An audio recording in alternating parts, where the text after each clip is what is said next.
Hello, and welcome back to my channel. If you're new here, my name is Jody. I am a sacred feminine leader, a spiritual mentor and leader, and a energy healer.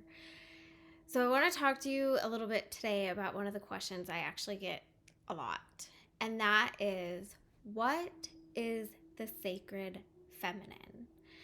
So the sacred feminine is the best, most self-empowered version inside of you. She's that confident, sexy, strong, resilient, courageous. She fuels her inner fire, and that fire is what drives her ambition, her creativity, her sensuality, and her sexuality. She is fully embraced the light and dark within her because we all have a shadow side to us. She is expressive and authentic and real and raw. She's fierce and loyal. She doesn't tolerate shit from anyone, but she still leads with kindness and compassion. But she doesn't gossip and worry about other people's bullshit because she's too busy creating and living her best life. I know it sounds like, woohoo, I would love to be like that, but it's not me. But I'm telling you, it is. There is that exact version deep inside of you, buried under all the pain and the hurt and those childhood wounding and all the crap that you're holding on to deep in your body. She's buried underneath all of that. I was one of those people who I didn't think, oops, pushing buttons on accident. I didn't think that was me. I would see women like that, when you go into the store or you're watching them on TV or whatever it is, there's always this woman who everybody, like, you're just drawn to her. Like, she's just confident and she doesn't give a fuck and she's just herself. But everybody loves her because she doesn't do it in like a mean, bitchy type of way, but it's just that person you want to just get to know her and be more like her. And I would see people like that over the years, and I was very adamant that wasn't me. I would love it, but it's not me. And this was like high school and early adulthood. I felt that way. And then I started really going deep on my own healing journey. If you're new here, I'll give you a quick little bit of background. So I was raised by a single mom who was a drug addict. My dad wasn't consistently in my life for a lot of reasons, mainly to do with my mom. But he got remarried. My brother lived with my dad. Yeah, I lived with my mom. So there was a lot of wounding around that for me. But I struggled for years as a child with sexual abuse. And then as I got older, I'm 5 foot. And when I was in high school, I think I was barely 90 pounds. Like, I was just this tiny little thing. But I had a natural double D chest. So I got so much just negative, like, for me it was negative comments and things about my body and looking like a porn star. And like even into my early adulthood, like, there would be like guys that I grew up with where we were just friends, and maybe I run into them at the bar one night and they would be there with their wife or their girlfriend or whatever, and I didn't know them. But we would be sitting there, we could be sitting at a table across from each other, like not even next to each other, just like, hey, how's it going, catching up type of thing. And the next thing I know, I would have numerous women around me, like, calling me a homewrecker and a slut and a whore. And they were basing it off the way that I looked. I wasn't flirting with them. Like, these would be guys, nothing ever happened between them. It wasn't like that. And I was always that girl who had more guy friends than girlfriends, because girls growing up and everything, they were very like catty and judgmental towards me. And I shut down big time for a long time. I also come from a family that generation after generation were loud. Naturally just loud, which is great for public speaking, but it's not great for everybody else all the time, every day, having a normal conversation. So there was a lot of comments and things about me being too much, too loud, to this, to that. And then when I was 21, I was diagnosed with cancer, and by the time they found it, it was I'm trying to think, like 4 or 5 months before my 22nd birthday. But it was a genetic form of melanoma, and when they found it, it was so bad that because at the time they didn't know a lot about it, but it was so bad they told me not to expect to live until my birthday. And I was 21 years old. I mean, that was almost 20 years ago. And I went in for surgery. Like, they wanted to do surgery. They took the lymph nodes out of my knee. I have a scar on my foot where they had to cut it out.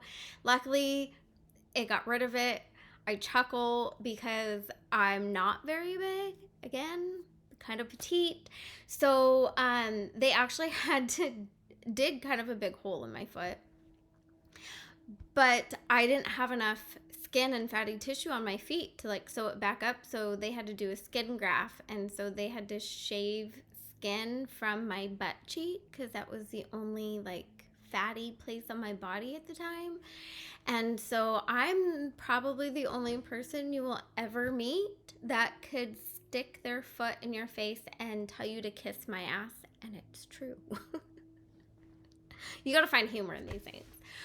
But yes, and then my mom got clean for a long time, 20 years. And then when my daughter, I almost died giving birth to my daughter. And then when she was just a couple years old, my mom relapsed, threw her whole life away. And then she died of a drug overdose a couple years ago. I've been through a lot.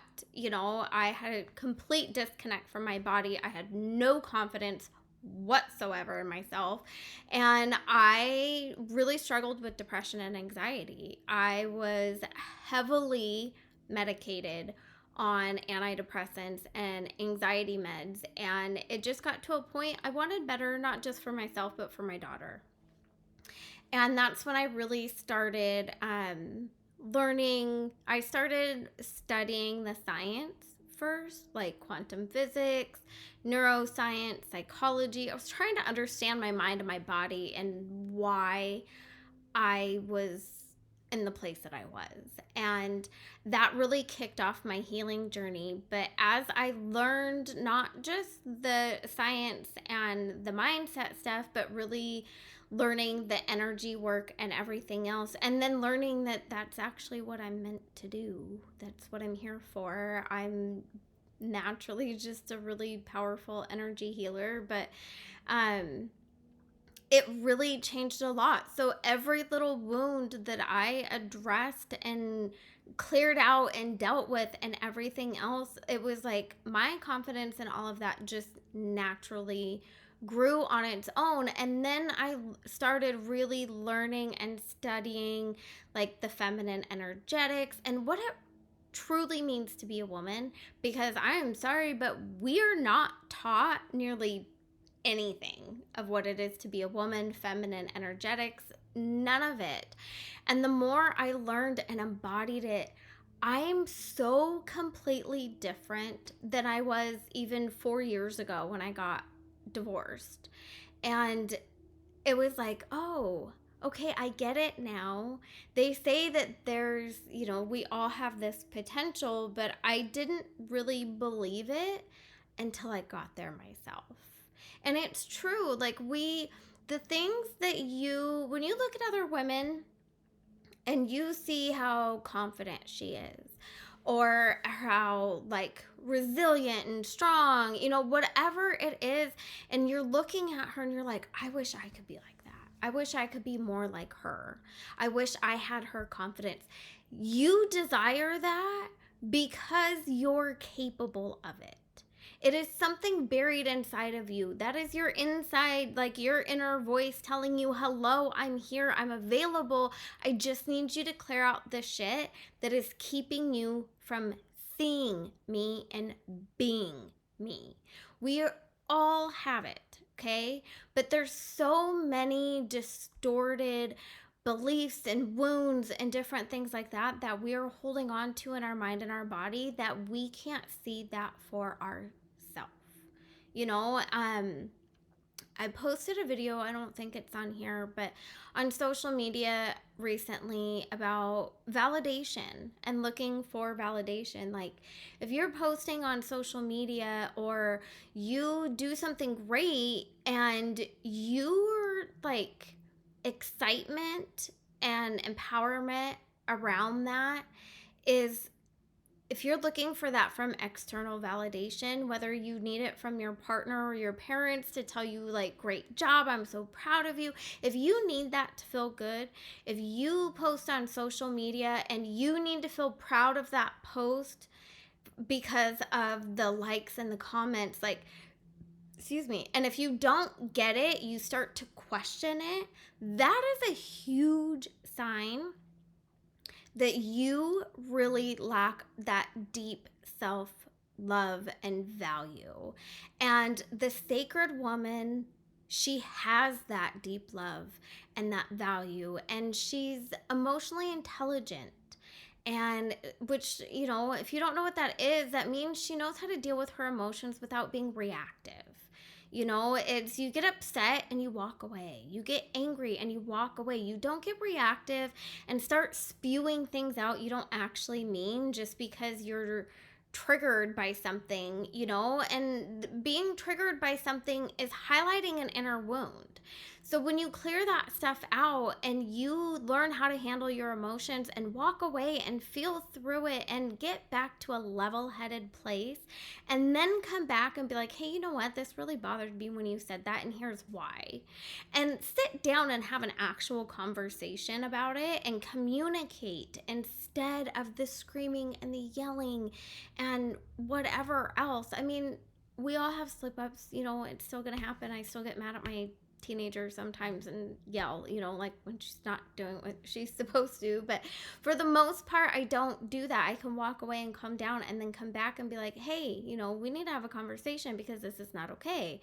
Like, there's so much to it that we are just not taught. Like, for me, I was taught to hide who I was and what my life was like because my mom didn't want people to know the truth about her drug problem.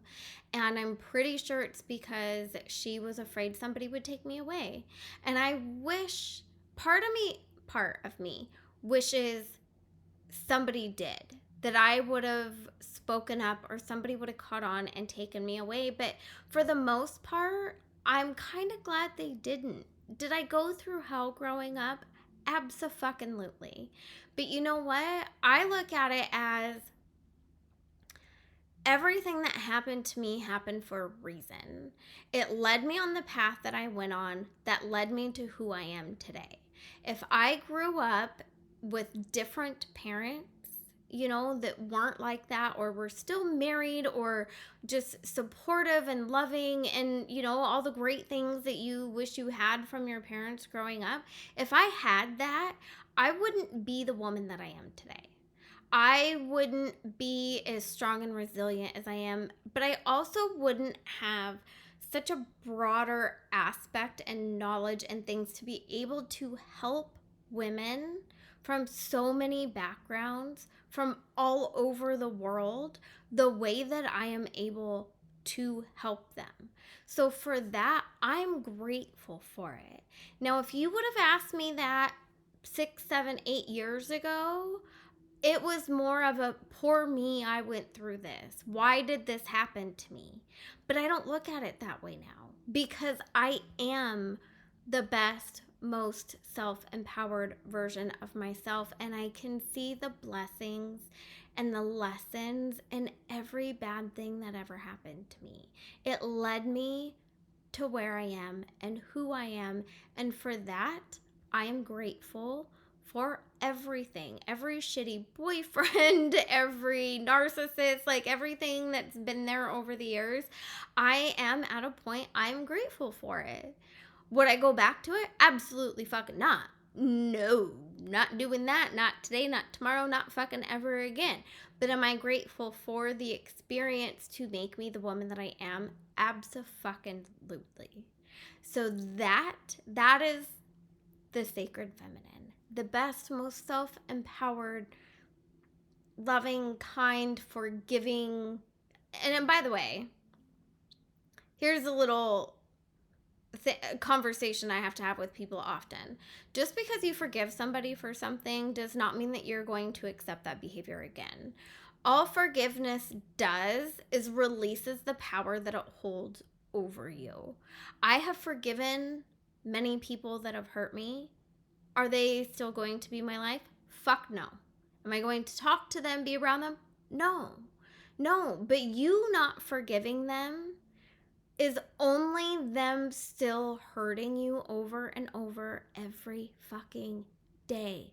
Because I guarantee the person that broke my heart or hurt me or whatever 20, 25, 30 years ago, they're not sitting there thinking about me every day.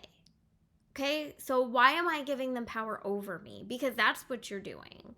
So when you can learn to forgive, and I work with my clients on it a lot, but when you forgive them for the things that happened, you're basically telling yourself, like, it sucked and it happened, but I'm not letting them have any more power and control over me. I'm taking my power back.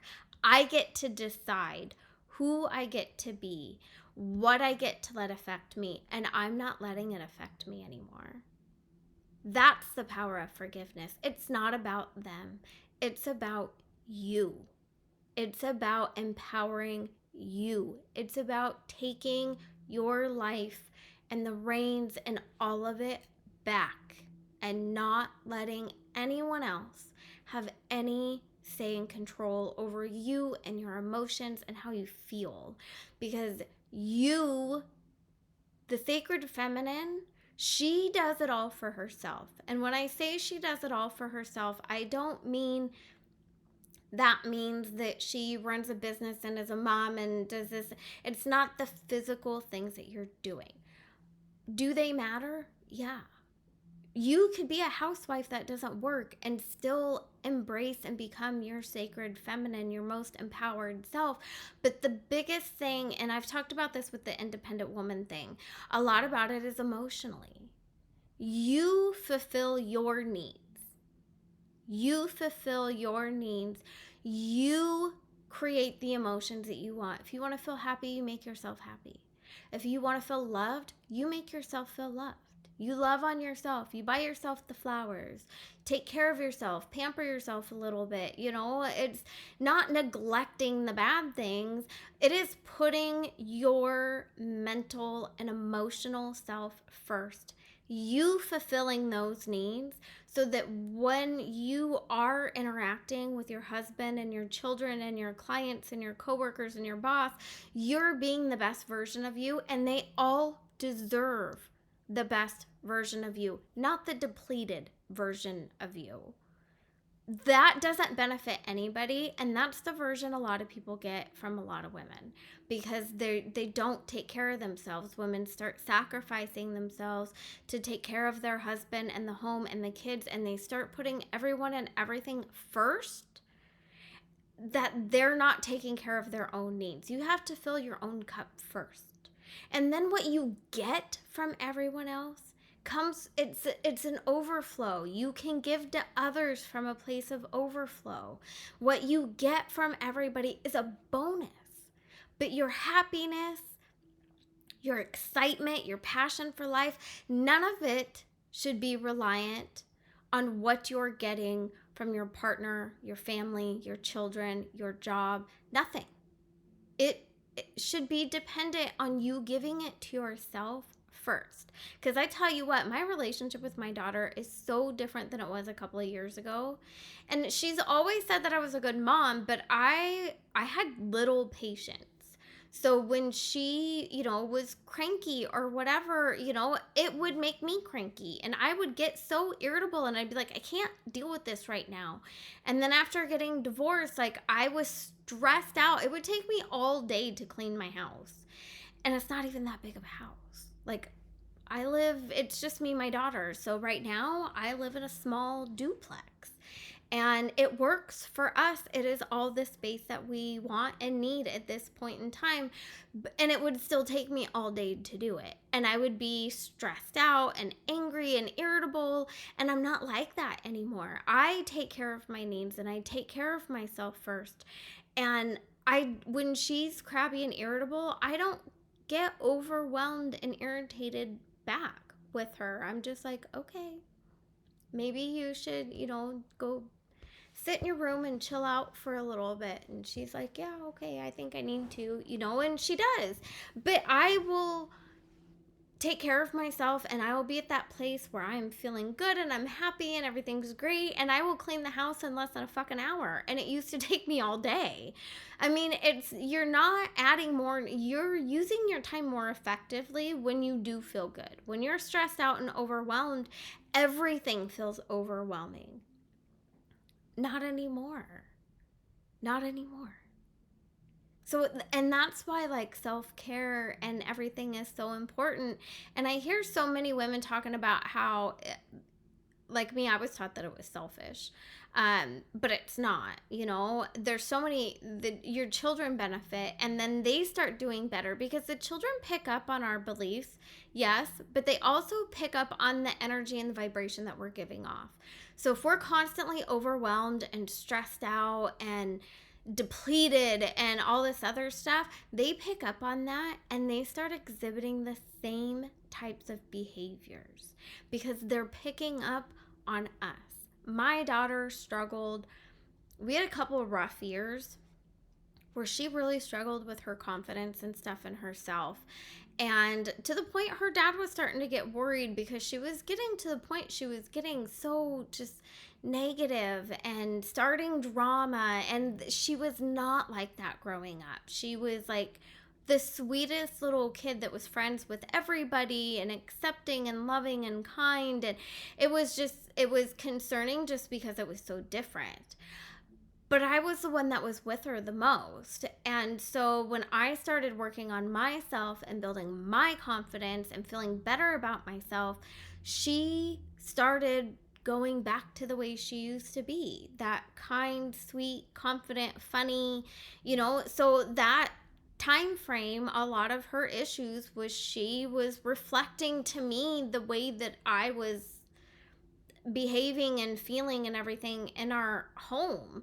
So it doesn't just benefit you, it benefits everybody. And like I said, your partner, your husband, your wife, your girlfriend, boyfriend, whatever you have, your children, the people that you work with, the clients you work with, they deserve the very best version of you.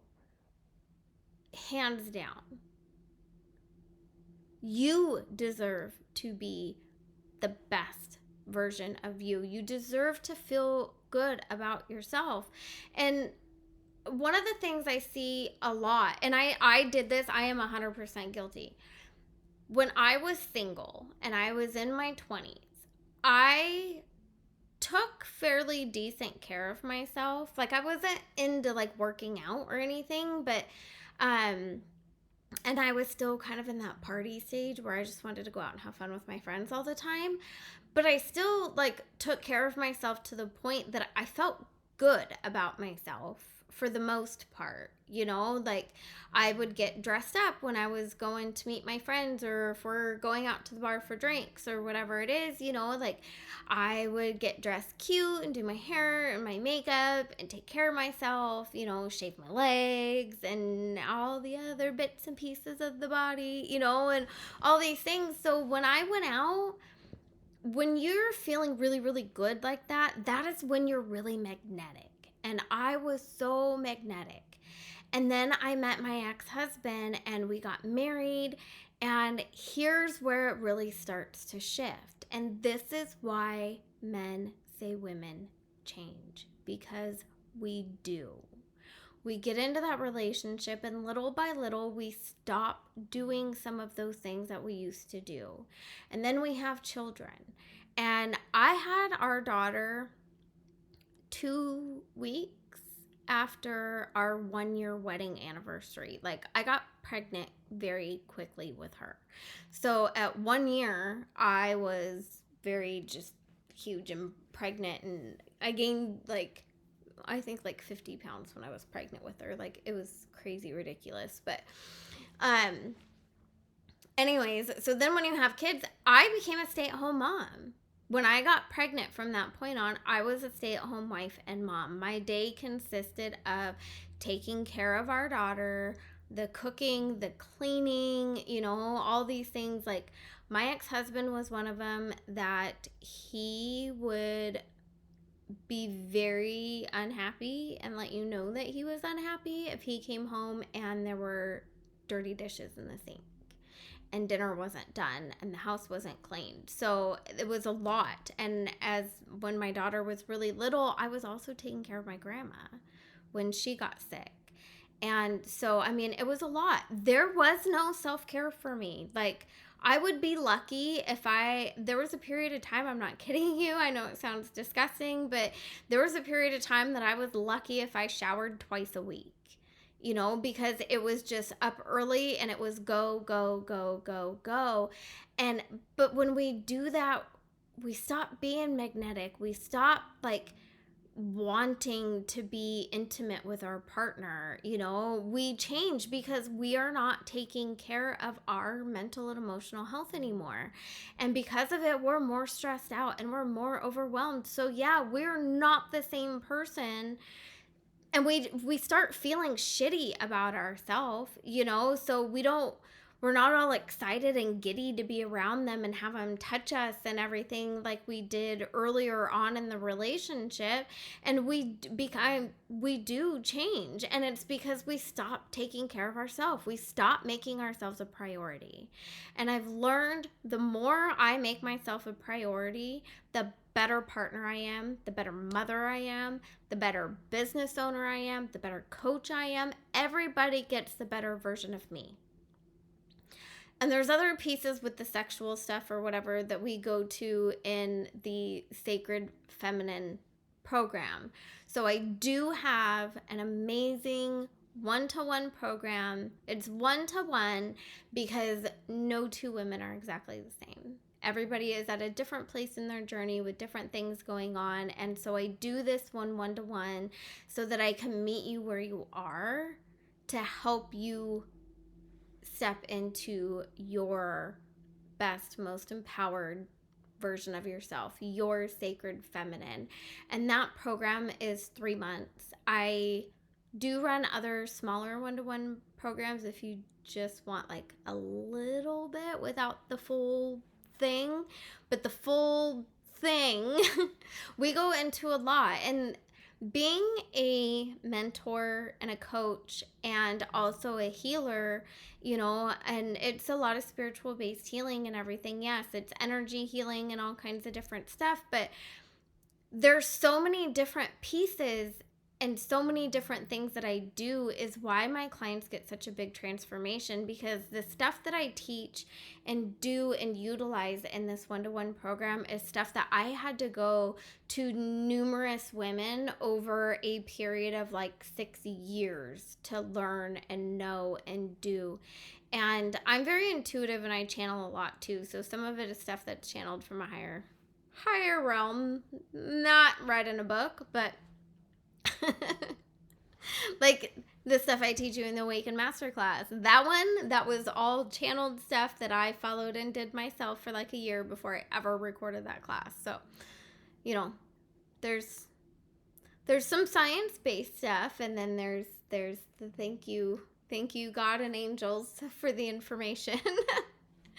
But yeah, so the Sacred Feminine program, like if you really want to do a deep dive and really get into getting rid of the shit to become your best self, that is the program, hands down. I love that program. It is fucking amazing.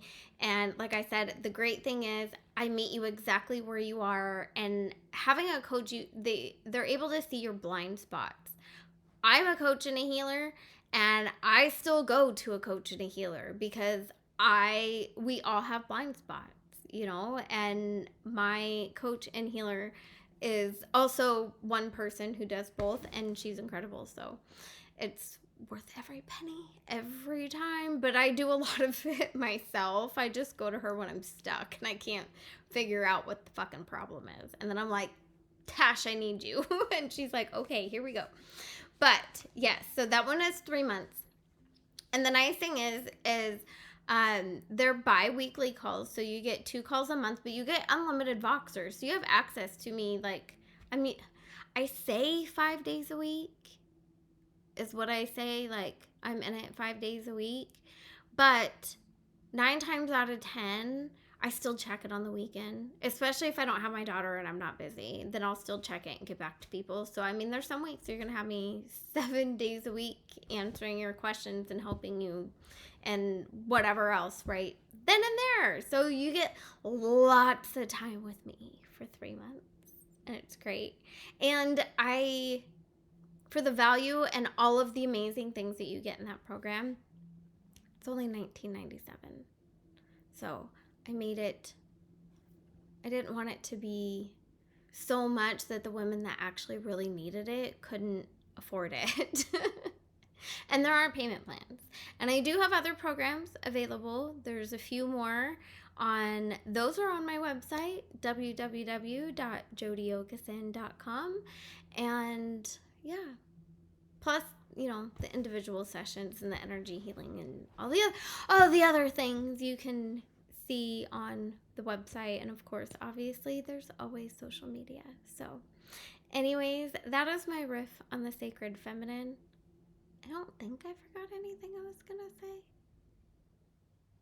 I don't know. If I did, if it pops, probably, I'm sure something will pop in my head later, and then, I don't know, I'll make another YouTube video for you. So anyways, have a wonderful day. Thank you for being here, and I look forward to seeing you on the next video. Bye.